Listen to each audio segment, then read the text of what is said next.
由知名音乐家马修·连恩所打造的声音雕塑，就是要利用立体环绕的方式，将布农族的传统八部合音中式呈现出来。这是布农族祈求丰收的时阵会唱的歌谣，而且歌唱了好啊唔好，甚至会影响该年度的收成。关于这个布农族的八部合音吼，它八部合音表示和谐的意思，因为它所呈现的就是合音的部分啊，尤其在这个小米要收割以前吼，所唱出来的这个祈祷这个小米丰收啊，如果你今年唱的八部合音很和谐，哇，今年收获的小米会很好。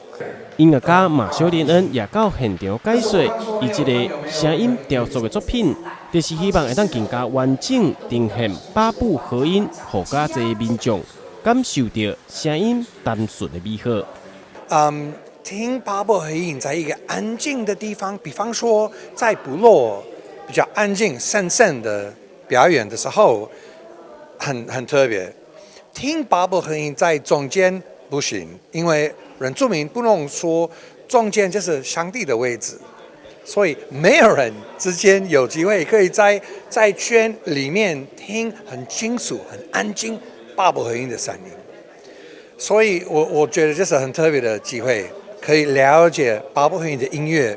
八部合音的历史的灵感也很特别，因为布农在唱的时候在一个圈。就是提醒我们在那个社会一样，